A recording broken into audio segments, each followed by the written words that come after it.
Hello everyone. हम लोग जल्दी से स्टार्ट कर रहे हैं यहाँ पे डिस्कशन विद बीकॉम प्रोग्राम।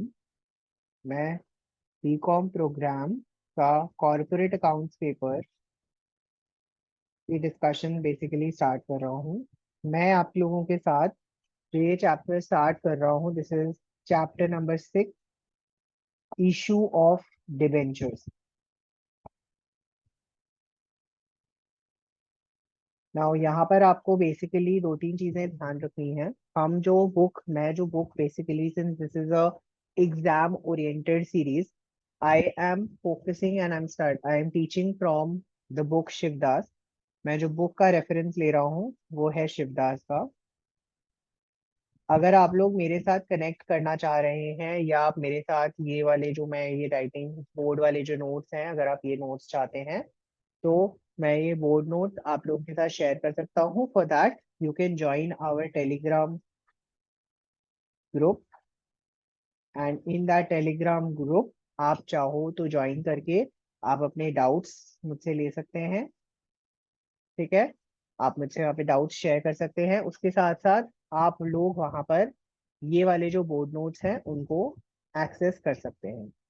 अगर आप लोग वो थोड़ा लेट ज्वाइन करते हो टेलीग्राम चैनल पे, you can what you can do is you can go on the group, है ना। ग्रुप में जाकर वहां पर एक मीडिया टैब होता है, उस मीडिया टैब को सिलेक्ट कर कर वहां पर फाइल्स होती हैं, तो वहां पर आप वो पीडीएफ फाइल्स सिलेक्ट कर सकते हो। वैसे I am going to name chapter wise, PDF का फाइल चैप्टर वाइज ही डालूंगा, तो आप वहां से उस फाइल को यहाँ से डाउनलोड कर सकते हो और एक्सेस कर सकते हो।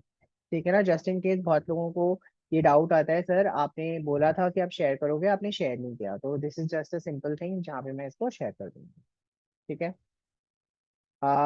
इसके अलावा अगर और कोई फीडबैक या आप कोई रिव्यू मुझे देना चाहते हैं तो आप डेफिनेटली मुझे दे सकते हैं।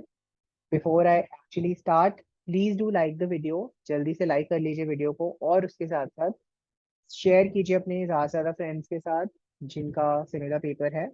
मेरी ट्राई रहेगी कि मैं जल्दी से जल्दी, I know I think so on 27th में आई थिंक सो आप लोगों का पेपर है, तो मेरा टारगेट रहेगा कि मैं बहुत जल्दी जल्दी आप लोगों के लिए एटलीस्ट कुछ इंपॉर्टेंट चैप्टर्स का वीडियो बना दूं, जिससे कि आप लोग क्वेश्चन को सॉल्व कर पाओ।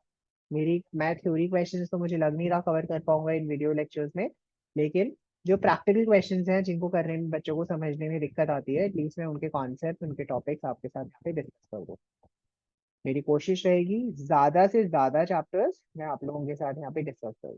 ठीक है, जिससे आप लोगों को कम से कम प्रॉब्लम। चलिए, हम लोग जल्दी से यहाँ पर स्टार्ट करते हैं with chapter number 6, issue of debentures. Right, ये आप लोगों का पार्ट 1 ऑफ द वीडियो है, जहां पर मैं बेसिकली आप लोगों के साथ मेजॉरिटरली सारे कॉन्सेप्ट्स डिस्कस कर रहा हूँ। और मैं कॉन्सेप्ट डिस्कशन के साथ साथ मैं आप लोगों के साथ एक दो क्वेश्चंस भी डिस्कस कर दूंगा जो आपकी बुक में दे रखे हैं। ठीक है, कॉन्सेप्ट के साथ साथ क्वेश्चन करते जाएंगे तो एकदम क्लियर आउट हो जाएगा हमारा माइंड। राइट, चलिए जी। हम सबसे पहले जो सबसे इंपॉर्टेंट एलिमेंट और सबसे बड़ा क्वेश्चन हमसे पूछा जाता है, चैप्टर का नाम है इशू ऑफ डिबेंचर्स, तो हम सबसे पहले आप लोगों के साथ डिस्कस करते हैं कि डिबेंचर बेसिकली होता क्या है। What is a debenture? अगर मैं आप लोगों को एक बेसिक दिमाग और एक बेसिक एक्सप्लेनेशन के पॉइंट ऑफ व्यू से समझाऊं, debenture is an instrument. It is an instrument. ठीक है, ये एक ऐसा इंस्ट्रूमेंट है, ठीक है, which is issued by the company, which is issued by the company. Right,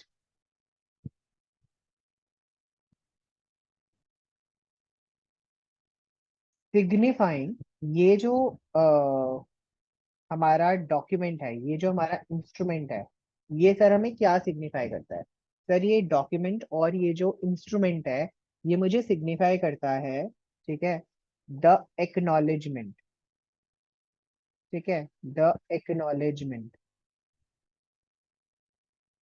of a debt, कि मुझे एक डेट मिला था, कि मुझे एक डेट मिला है ना, and providing for the payment of a certain rate of interest until the final payment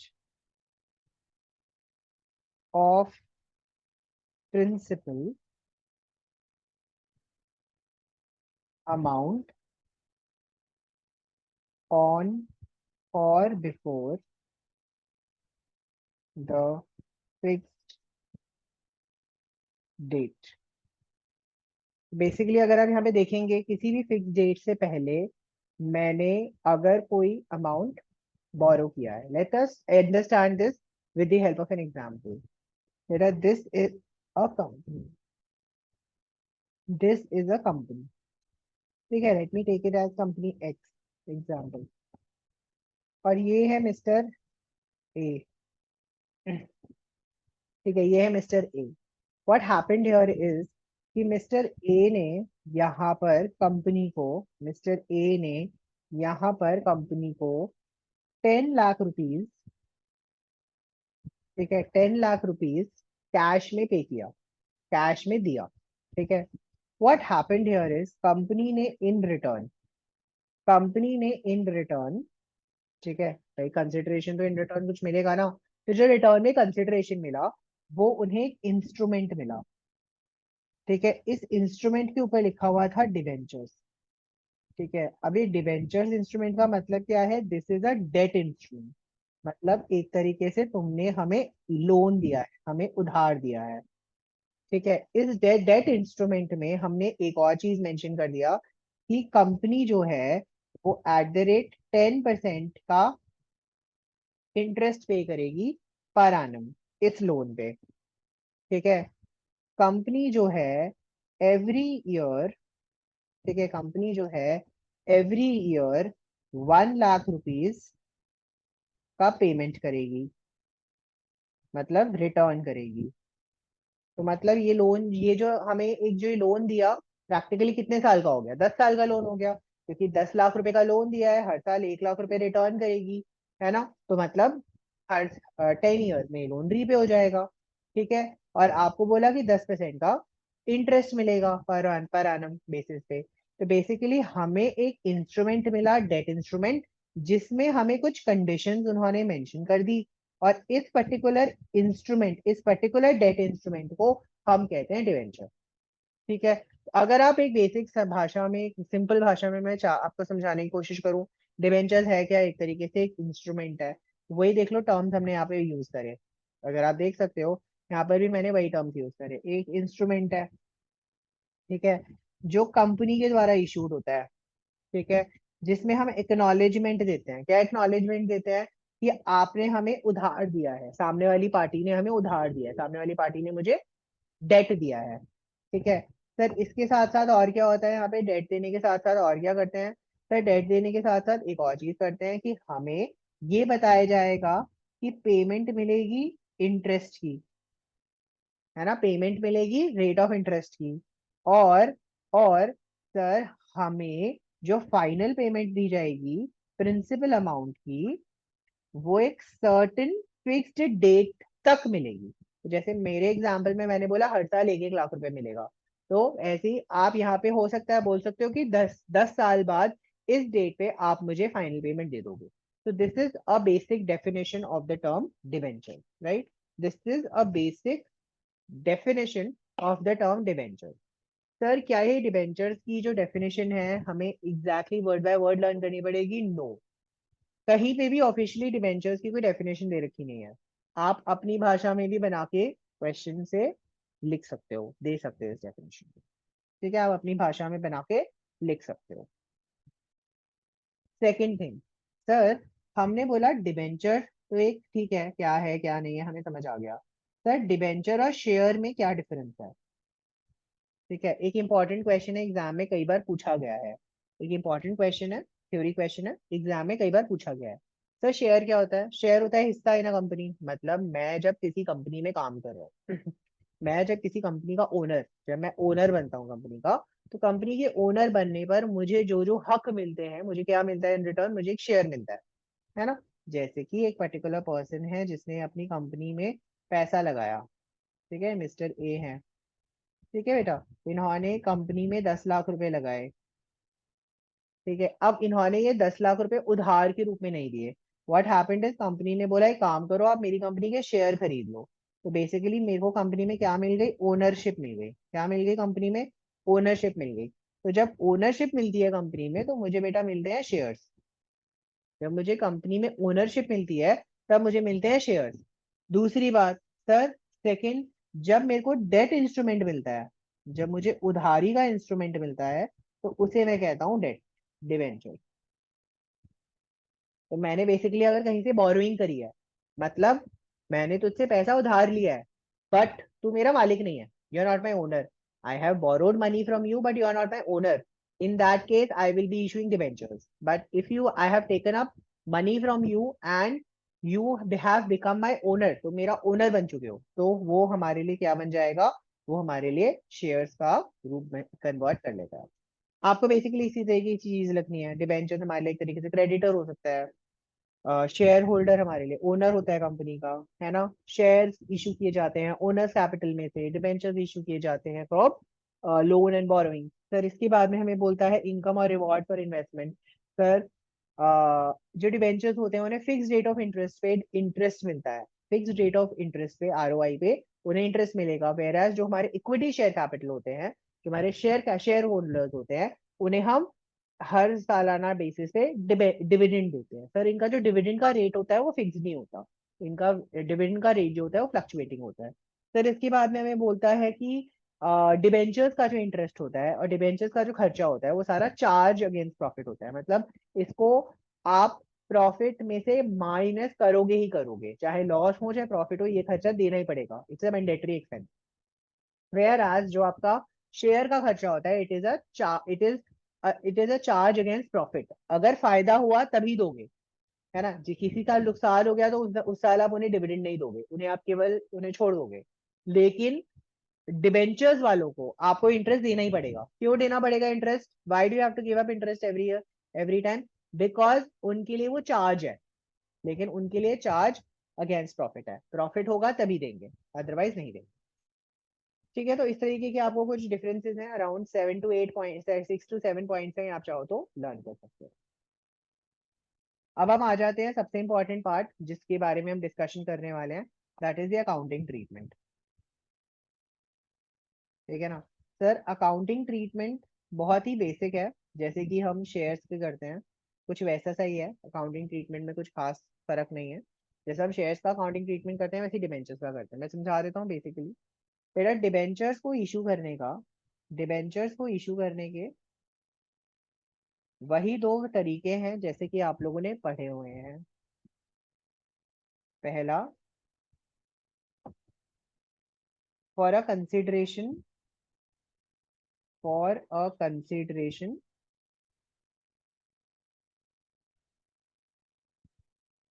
other than cash, ठीक है।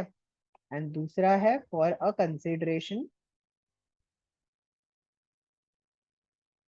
For a consideration in cash, ठीक है। अगर आप देखोगे, मैं दोनों के आपको एग्जाम्पल दे देता हूँ, एग्जाम्पल से आपको एकदम क्लियर हो जाएगा, मेरे ख्याल से कोई डाउट नहीं रहेगा। यस, चलिए एग्जाम्पल से जल्दी से समझ लेते हैं, आपको एकदम क्लैरिटी मिल जाएगी। बेटा ये है हमारी कंपनी, ठीक है, ये हमारी बेचारी सी कंपनी, ठीक है। ये है बेचारे से हमारे मिस्टर ए। मेरा इस मिस्टर ए ने कैश नहीं दिया, इस मिस्टर ए ने एक मशीन दी है, ठीक है। इस मशीन की वैल्यू जो है वो है रुपीज 10 लाख की। बेटा कंपनी हमारी इतनी बेचार और इतनी लाचार थी कि उसने मशीन हायर करी, उसने मशीन खरीद ली, मशीन ले ली, लेकिन उसे खरीदने के लिए पैसा नहीं है उस कंपनी के पास। उस मशीन को खरीदने के लिए, उस मशीन को अफोर्ड करने के लिए, they don't have money. What will they do, think about it, what will they do? Sir the other option available is, आप एक काम करो, सर ये जो अमाउंट हमने जो ये मशीन खरीदी है, इस मशीन को एक तरीके से लोन बना लो और हम धीरे धीरे करके पे कर देंगे।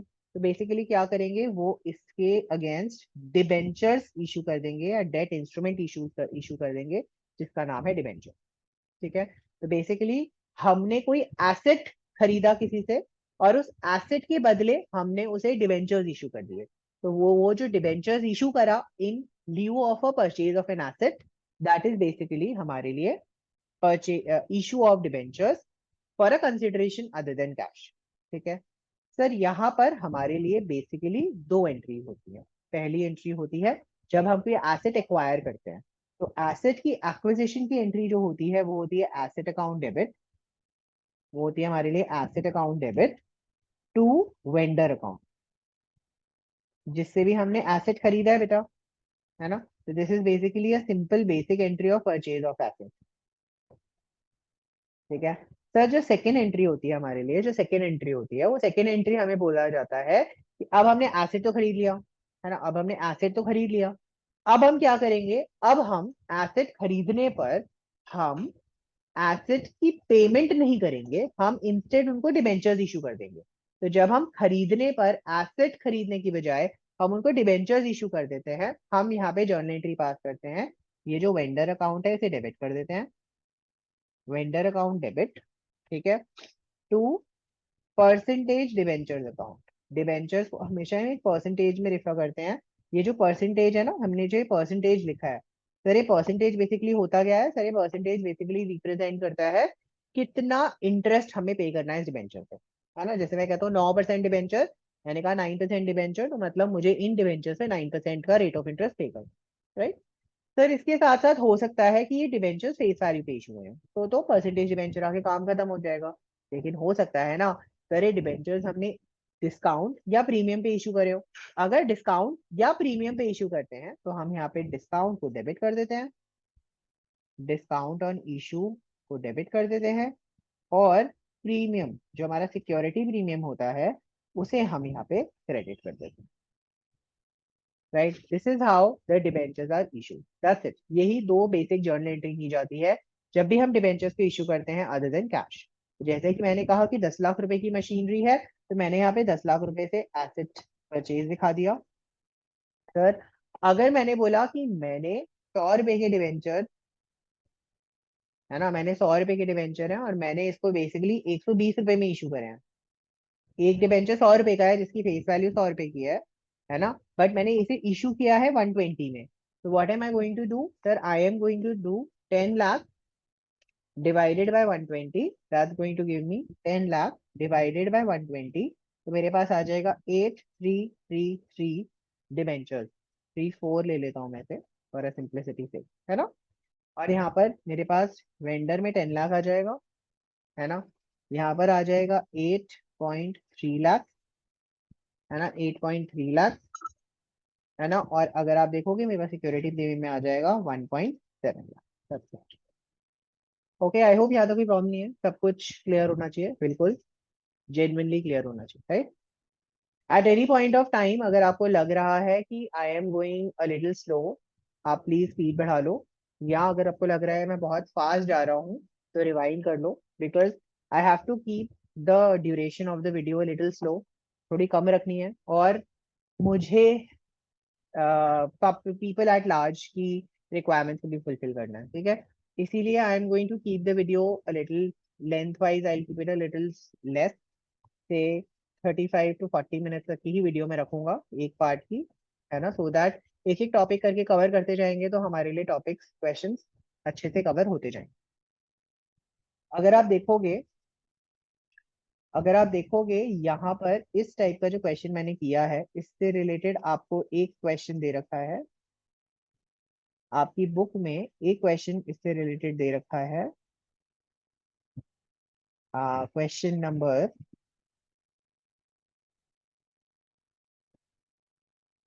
दो क्वेश्चन दे रखे हैं other, I can discuss them now, इसी टॉपिक से related. So I am discussing these questions. One is question number 5 and the other is question number 6 of your Shivdas, right? Shivdas का क्वेश्चन नंबर 5, ठीक है। बेटा मेरी book में, उसमें page number mention नहीं है, आई थिंक तो 56 पेज नंबर है, पेज नंबर 56 है, एस के D limited, is the question, right. SAD limited. अगर आप देखेंगे इस क्वेश्चन में क्या बोला है, SAD limited purchases a piece of land. Basically इसने एक लैंड का पीस खरीदा है। तो बेसिकली मैं यहाँ पे आपको एक सिंपल अगर डायग्रामेटिक वे में समझाऊं, फ्लो चार्ट वे में समझाऊं, तो बेटा मेरे पास में एक कंपनी है, ठीक है, और मेरे पास में एक वेंडर है, ठीक है। Sir what happened here is, vendor ने यहाँ पर इसको लैंड ट्रांसफर किया है, और इस लैंड की प्राइस जो है अभी हमें मेंशन नहीं करी है, हमें नहीं बताई है कितने का लैंड खरीदा, ये नहीं बताया हमें, ठीक है, कितने का लैंड खरीदा ये हमें क्वेश्चन में नहीं बताया। सर हमें क्वेश्चन में बताया कंपनी ने इन्हें 3 तरीके से पेमेंट दी है, कंपनी ने इसे 3 चीजें इशू करी है, कंपनी ने इसे 3 चीजें इशू करी है। सर अब इस टाइप के क्वेश्चन में मैं क्या करता हूँ ना, मैं बच्चों को हमेशा रिकमेंड करता हूँ अलग अलग एंट्री पास करो। इससे 2 फायदे होते हैं। एक पार्ट, एक कोई भी एलिमेंट गलत हो गया, एटलीस्ट 2 एलिमेंट सही होने की वजह से तुम्हें कुछ नंबर तो मिल जाएंगे। कोई एक एलिमेंट गलत हो गया, वैल्यू गलत हो गई, तुम्हारे क्वेश्चन में गड़बड़ी नहीं होगी, ठीक है। चलो सर, सबसे पहले तो हमें क्वेश्चन में बताया कि हमने उसे चेक से पेमेंट करी है। सर हमने उसे चेक से पेमेंट करी है कितनी, सर हमने 10 लाख रुपए की चेक से पेमेंट करी है। तो आप देख सकते हो लैंड की कीमत में 10 लाख रुपए तो ऐड हो गया, मतलब 10 लाख की तो लैंड है।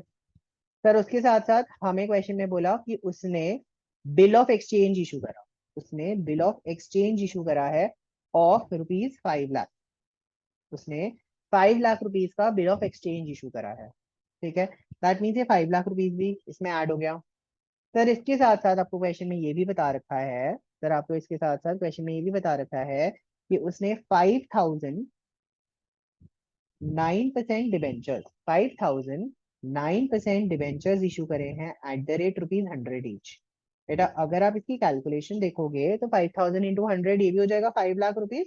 तो बेसिकली इसने 5 लाख रुपए का डिबेंचर इशू करा है। बेटा अगर मैं देखूंगा मेरी लैंड की टोटल वैल्यू कितनी आ गई, मेरी लैंड की टोटल वैल्यू आ गई 20 लाख। तो बेसिकली आप जानते ही हो मेरे को यहाँ पे 2 एंट्री, जर्नल एंट्री पास करनी है, आपको रिकॉर्ड करना है जर्नल एंट्री, है ना। तो पहली एंट्री क्या हो जाएगी, सर लैंड अकाउंट डेबिट, है ना, क्योंकि मुझे यहाँ पर वेंडर का नाम नहीं दे रखा, किससे खरीदा है, अच्छा बता रखा है JSS, I am so sorry question में बता रखा है JSS लिमिटेड, है ना। तो ये मेरा कौन है सर, ये मेरा वेंडर है, ठीक है। तो JSS वेंडर से मैंने लैंड खरीदा है। सर कितने में लैंड खरीदा है, सर मैंने 20 लाख में लैंड खरीदा है, ठीक है। लैंड परचेज्ड, बेसिक 2 लाइन की, 2 वर्ड की हमने नरेशन लिख दी। सर सेकेंड एंट्री हमें जो यहाँ पे पास करनी है वो क्या करनी है, हमने उसे पेमेंट करी है, तो हमने उसे करी है JSS limited account debit to bank, क्योंकि मैंने उसे चेक इशू किया है। सर कितने का चेक इशू किया है, 10 लाख, है ना। तो मैं यहाँ पे क्या कर दूंगा, आप देख सकते हैं मैं यहाँ पे क्या लिख दूंगा, चेक इशूड, ठीक है। नेक्स्ट मुझे बोला है JSS limited account debit to bills of exchange, bills of exchange क्योंकि मुझे पे करना है तो ये बिल पेएबल हो जाएगा, ओहो sorry, bills payable account 5 lakh, है ना। तो this is going to be basically bill of exchange issued, है ना। सर चौथी एंट्री जो है वो मुझे बोली है JSS लिमिटेड अकाउंट डेबिट, है ना, टू 9% डिवेंचर अकाउंट।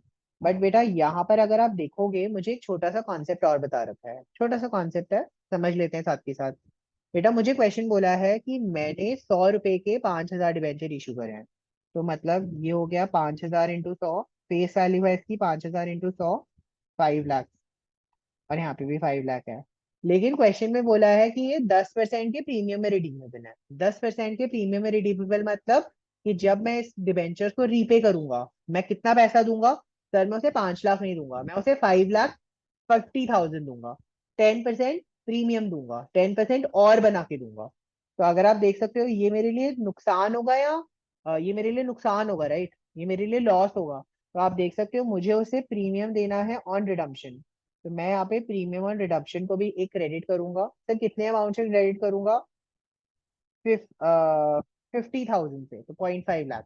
और यहाँ पर क्योंकि मुझे प्रीमियम इश पे देना है, 50,000 रुपये फालतू पे करना है, मुझे नुकसान हो गया, मुझे लॉस हो गया, तो मैंने यहाँ पे loss on issue basically record कर लिया, डेबिट 0.5 लाख, है ना। आप चाहो तो ये जो मैंने थर्ड, जो मैंने इसका ऑल्टरनेटिव तरीका क्या है, सेकंड, थर्ड, फोर्थ एंट्री को मैं कंबाइंड में कर सकता हूँ, कंबाइंड एंट्री पास कर सकता हूँ। सर कंबाइंड एंट्री कैसी लगी, दिखेगी, जरा दिखा दो एक बार। सर एक बार हमें कंबाइंड एंट्री दिखा दो, ये कैसी कंबाइंड एंट्री बनेगी। सर जो कंबाइंड एंट्री बनेगी वो कुछ ऐसी सी बनेगी। सर हमने बोला जेएसएस लिमिटेड अकाउंट डेबिट, जो हमारा वेंडर है ना, JSS account limited account debit. Okay, हमने यहाँ पे बोला टू, सबसे पहले बोला बैंक, सेकेंड एंट्री में बैंक था। सर यहाँ पर तो 20 लाख आ जाएगा, बैंक में था 10 लाख। सर फिर हमने बोला बिल पेएबल, थर्ड एंट्री में, तो बिल पेएबल आ जाएगा 5 लाख। सर हमने यहाँ पे फोर्थ एंट्री में बोला, एक तो बोला लॉस ऑन इशू 0.5 लाख, है ना। सर हमने बोला 9% डिबेंचर 5 लाख, और हमने बोला premium on redemption of debenture, right. अब बेटा जिस इंसान ने टॉपिक पहले पढ़ा हुआ है उसके लिए ये वाली लास्ट वाली एंट्री और कंबाइंड एंट्री करना आसान है, लेकिन जिसने टॉपिक ढंग से नहीं पढ़ा हुआ उसके लिए एक साथ ही एंट्री करना बड़ा मुश्किल काम है, इसीलिए हमने अलग अलग करके मैंने भी आपको समझा। ठीक है, चलिए एक और क्वेश्चन है इसी टाइप में, इसी टाइप का एक और क्वेश्चन है, क्वेश्चन नंबर 6। ठीक है, क्वेश्चन नंबर 6 भी आपका कुछ सिमिलर वैल्यू में है। बोलता है एक्स लिमिटेड ने, ईएक्स लिमिटेड ने, ठीक है, परचेज किया है, ईएक्स लिमिटेड ने परचेज किए हैं asset and liability. Sir x limited ने परचेज किए हैं कुछ एसेट्स और कुछ लाइबिलिटीज। एसेट्स जो टेक ओवर किए हैं वो किए हैं 8,40,000 के, ठीक है, और जो लाइबिलिटीज टेक ओवर किया है, लाइबिलिटीज टेक ओवर किया है ऑफ 80,000, है ना, 8,40,000 एंड 80,000। ठीक है, सर ये जो एसेट्स एंड लाइबिलिटीज हैं किसके हैं? सर ये एसेट्स और लाइबिलिटीज हैं WHE लिमिटेड के, वी लिमिटेड के। एक्स लिमिटेड ने वी लिमिटेड के एसेट्स एंड लाइबिलिटीज को टेक ओवर किया है।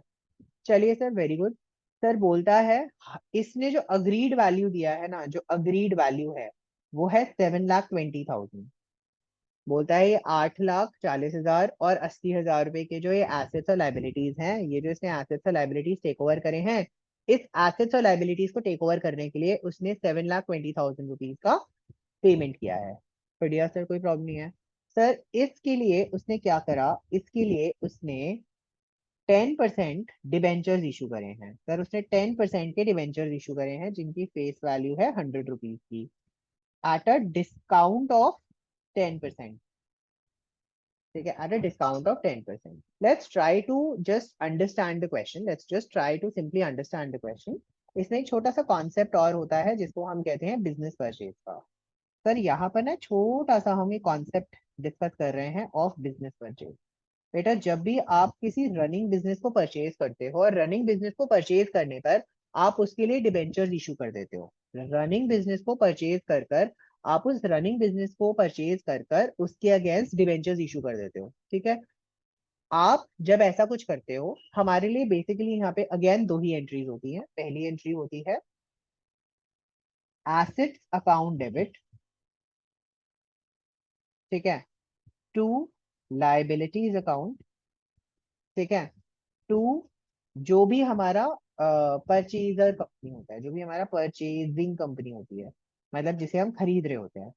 ठीक है, तो ये हमारे लिए इस केस में परचेजिंग कंपनी है, क्योंकि हम वाई लिमिटेड को खरीद रहे हैं, है ना, वाई लिमिटेड को खरीद रहे हैं।